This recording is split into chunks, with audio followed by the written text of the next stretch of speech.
welcome back to Nurse Up. I'm on my way out to class. I got my banana bread that I baked and coffee.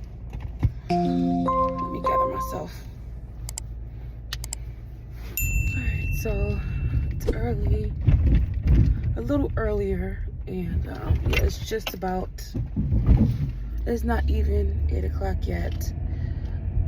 I usually don't meet for class until 9, so I wanted to get out here on campus a little early. Well, on campus, I'm just leaving my home, but I wanted to get out there a little early so I don't have to feel scrambled, so I can kind of sit down, digest a few other items to study, just have time, you know, just to get ready. So yeah, I'll see you guys when I get there and drink my coffee and eat my banana bread.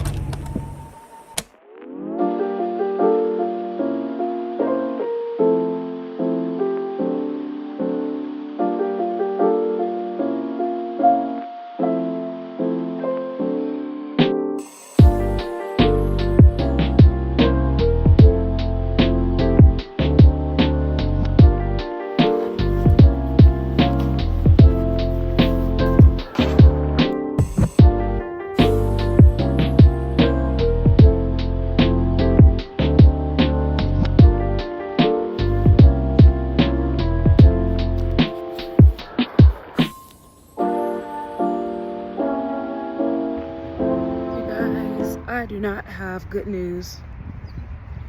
So I took my exam. I did not do well with this exam. I only had 10 points of space to mess up in the class, and I had exactly 10 questions wrong on the exam. So I ended up getting like a 75% on this exam.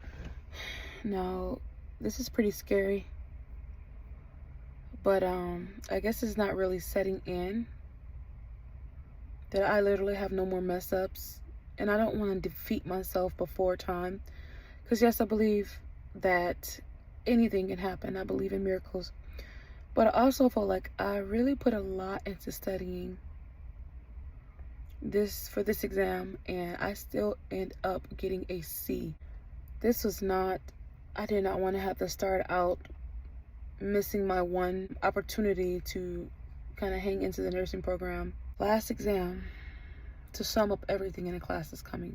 Just what, knowing that you have no space to mess up, yeah, I don't know how to really feel. I literally have one more straw and I'm out of the program. That's the reality of it. That's the reality that I have to face. But anyway, I gotta move on from here. I cannot stay down. This just gives me an indicator of how much harder I need to go in this nursing program.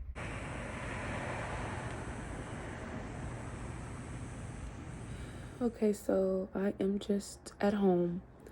You guys, I've been in the dumps all day.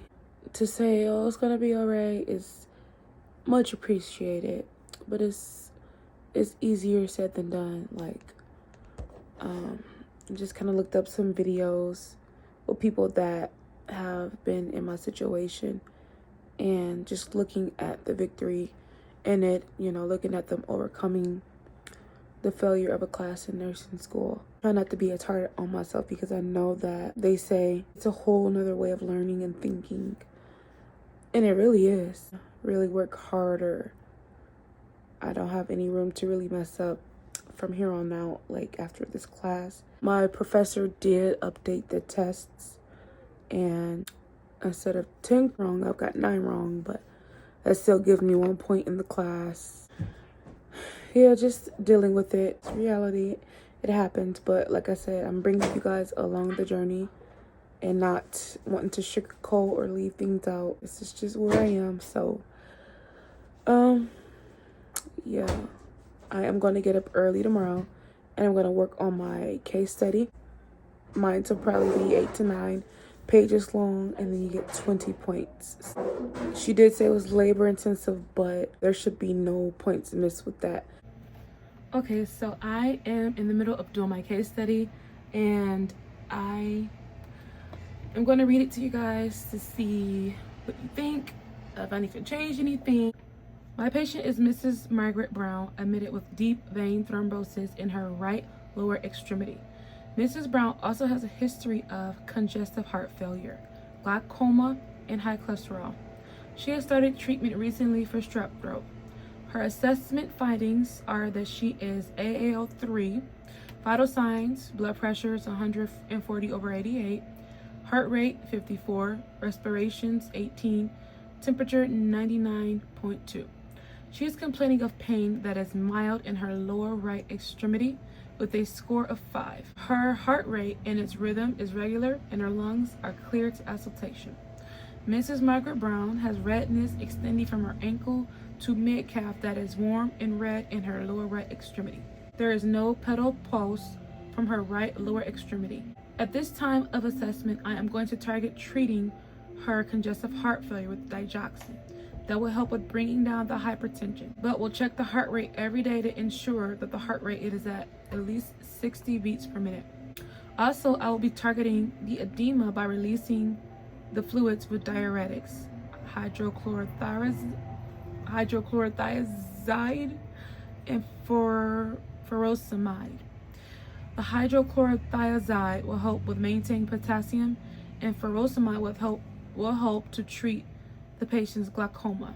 For the deep vein thrombosis in the right leg, we'll treat with warfarin, and I will treat her pain with ibuprofen.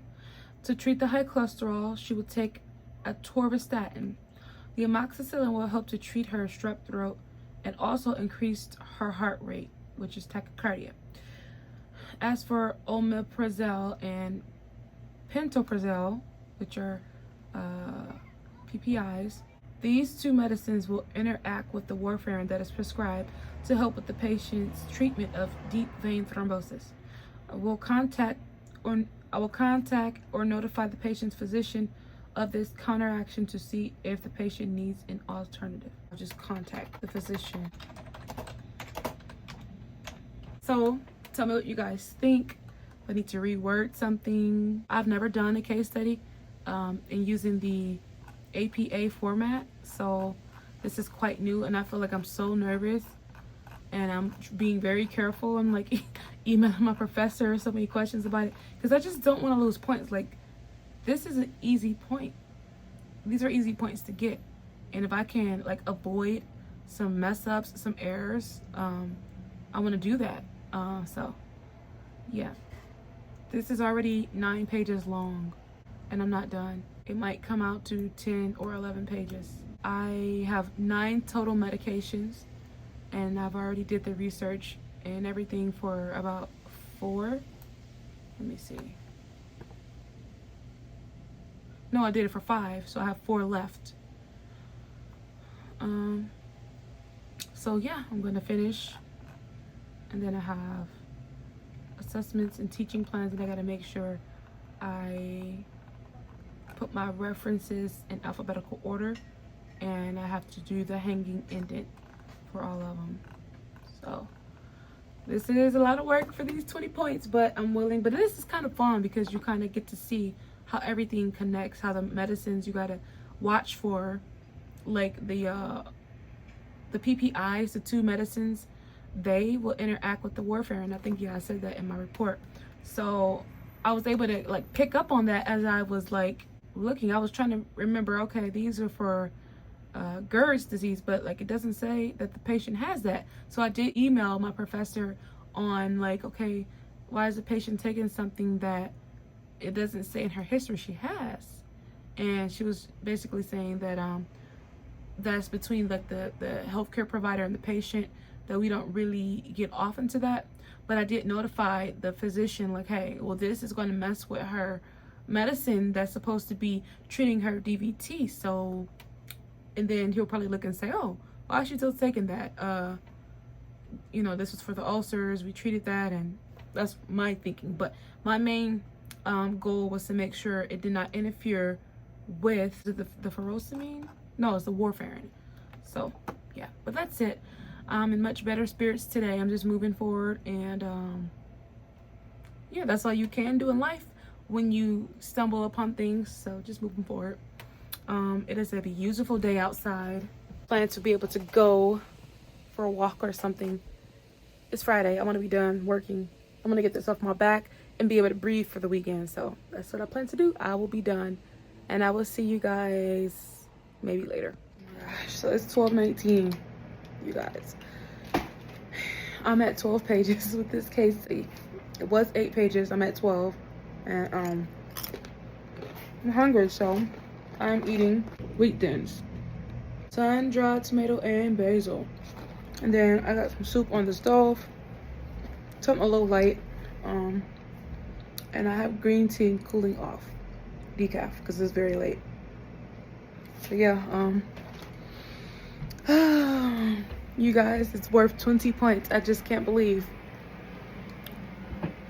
that you only get 20 points for all this, you know?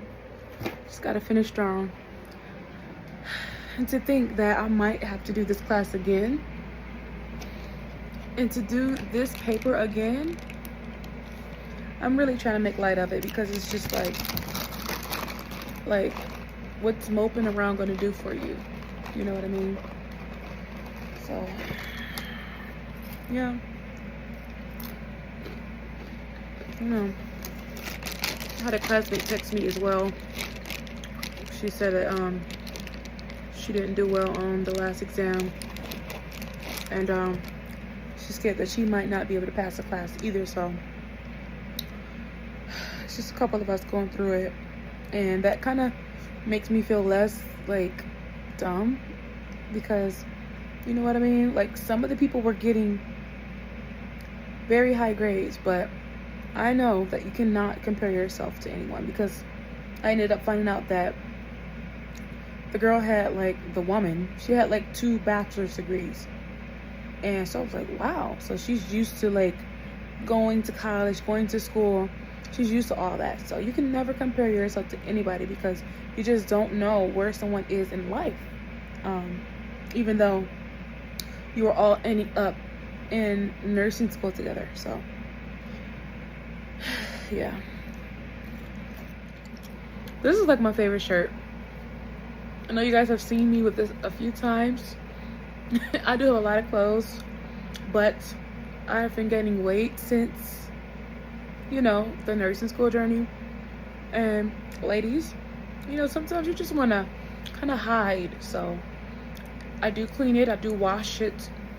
I'm not wearing the same dirty clothes, but I just feel so, it just makes me feel comfortable. I don't have to worry about my waistline or nothing like that. So yeah. But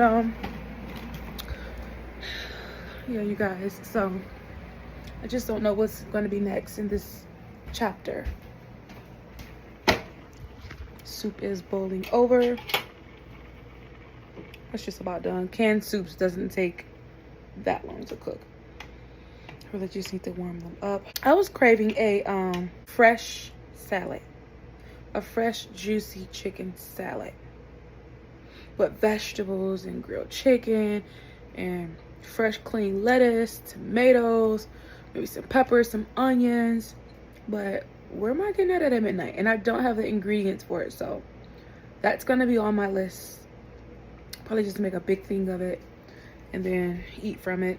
I want to start getting myself back on track with weight. I'm almost done with this class, so I feel like I'm not going to be as worried about being restrictive. So August 1st is the last day, so I have a month without having to worry about school or work. That's nice. And I can enjoy the rest of the summer until September, when the kids go back to school, hence when I go back to work. So yeah, just chill. Someone is still up. I'm gonna go to bed at like 1.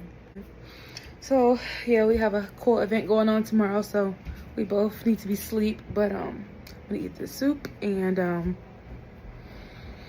I want to finish my paper so badly, but like my body is just like tapping out. So I'm 32. We gotta listen to our body, you know, and maybe I'll try to go at it a little later, but for now I need to chill. So thank you guys always for tuning in, coming along the journey with me. Just gonna end it right here. Sorry if you guys see junk and clutter in my background. I've been having the nursing student brain, so these videos are gonna get a little more raw and uncut. So you guys are gonna see stuff. Thank you guys for always stopping in, being family, being so encouraging. I appreciate it. I love you all, and until next time, calling all nurses and nurse up, and I will see you in the next video. Bye.